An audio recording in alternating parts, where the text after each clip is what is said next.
Ok? Maintenant, à toi de... Bon, ceux qui m'ont écrit bonne fête, tout ça là, joyeux Noël, je n'ai pas répondu. Bon, j'étais de sympathie, j'ai dit bonne fête. Parce que si on parle de Noël, je suis sûr que 80% des gens qui disent joyeux Noël ne savent même pas ce que c'est que Noël. 98% ne savent pas ce que c'est que Noël. On a des abrutis. On a 98% de la population qui sont des abrutis. Parce que si tu poses la question à un pasteur, tu poses la question à un chrétien, pourquoi tu fais ton évangile que c'est la naissance de Jésus? Naturellement. Mais c'est écrit. Il y a un verset qui dit qu'il est né le 25 décembre. Tu n'auras pas. Il est né dans quelle ville? Tu vas choisir Bethléem, c'est sûr. Pourtant, Luc et Matthieu divergent. C'est le vrai problème qui existe. Mais forcément, le synchronisme catholique impose. Mais la vraie question, c'est qui connaît la naissance de Jésus? Personne. Ni le jour, ni la date, personne ne sait. Et forcément, ça devient un mystère. C'est ça qui prouve que c'est Dieu. Joyeux Noël. On ne sait même pas ce que ça veut dire Noël. L'origine germanique du mot Noël, qui veut simplement dire nativité, la naissance. Mais qui connaît la naissance de Jésus? Personne. Les gens maintenant se battent. J'ai vu un serviteur sortir le livre d'Esdras. Qu'est-ce que Esdras a à voir avec la naissance de Jésus? Ok? Il est né à -0. On oublie que à la période romaine, il n'y a pas encore le chiffre 0. Le chiffre 0 est créé en Inde. Il n'y a pas 0. Le langue 0 n'existe pas. L'Empire romain. Est-ce qu'on est ensemble? Donc juste pour faire comprendre que c'est du blablatage seulement de l'Église catholique qui nous impose encore qu'il est né le 25. On oublie que dans la région romaine, Sol Invictus, c'est-à-dire le moment où le soleil se lève, du 21 au 24 décembre, c'est le lever du soleil. Solstice d'hiver. C'est la fête de Sol Invictus, du 25 décembre. On attribue ça à Jésus. Ok, on accepte. Bébête. On avance. C'est ça le problème. C'est tout. Et tu réalises que... Moi, je ne peux pas parler de ça parce qu'en fait, ce n'est pas le but. Je voulais parler d'un sujet très spécifique. Mais je passe par là parce que ça ne sert à rien. Hein. On s'en fout de ça. Joyeux Noël, prends les cadeaux. On ne sait même pas d'où vient la culture du sapin, la culture des cadeaux. On ne sait pas d'où ça vient. On ne sait pas que c'est les fêtes celtiques. On ne sait pas. On le fait. Parce qu'on oublie qu'on a été colonisé par les Français, qu'on a été colonisé par les Romains. On continue. Je comprends les commerçants. Les commerçants, écoutez pas ce que je dis. Il faut faire le business. Waouh ou non? Voilà. Mais spirituellement, c'est un problème. Et moi, quand j'inculque à mes enfants que Noël, c'est une fable, c'est faux, ils sont un peu fâchés. Parce que tout le monde fait, ouais, papa, Père Noël est blanc. Est-ce que vous savez d'où vient le Père Noël blanc avec la barbe blanche? Les gens ne savent même pas. Parce qu'en fait, ce n'est pas intéressant pour vous, parce que c'est devenu tellement commercial, c'est devenu tellement obligatoire qu'il faut que tu le fasses. Revenons sur Jésus et sa naissance. Il est né tous les ans, le même jour. Bébé Jésus et la crèche. Est-ce qu'on connaît l'histoire de la crèche? Est-ce qu'on connaît l'histoire de la crèche? Comment ça s'est développé au cours des millénaires? Est-ce qu'on connaît la naissance des femmes qui ont accouché vierges? On n'a pas ces notions-là parce qu'on a une lecture monolithique des textes. J'aurais voulu le faire en conférence, mais on m'a dit que tu n'aimes pas les chrétiens. Si on commence à parler de la naissance de Jésus, ça montre que c'est du vent en fait, c'est du piporicos. C'est du vent.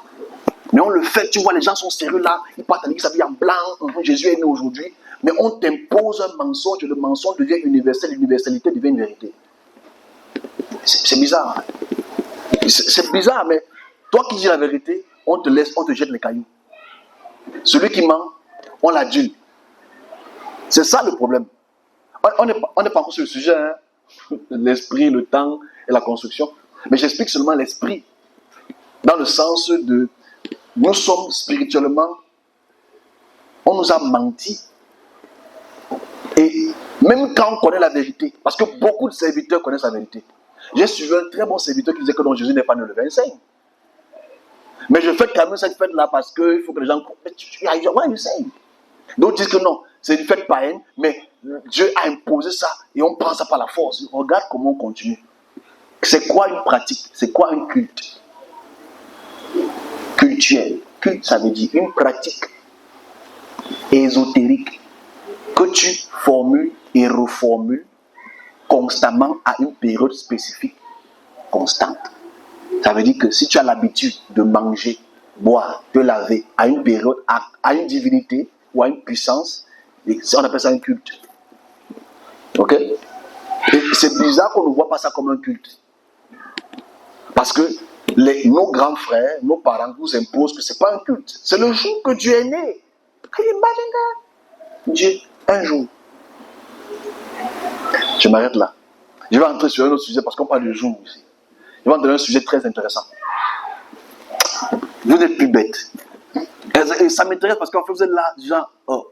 Et est-ce que vous savez que 90% des serviteurs ne savent pas ça? Ceci. Parce que là, ils sont là, oh, Jesus was born yesterday. He was born. He was born. Yeah. Praise for Jesus. Tous les ans, il naît. Tous les ans, quelqu'un naît. Ça ne dérange personne. Je veux dire, le cerveau, ça ne bug pas un peu? Ça ne bug pas. Bon, c'est pas le sujet. On est là sur l'esprit, le temps, l'esprit, l'instruction de temps. On commence. On y va. On est cool. Bon, si vous voulez que je vous pose la question de Janus, parce que j'ai expliqué que Janus, c'est la divinité de la traversée de l'année du mois de décembre en janvier. Janus veut dire janvier.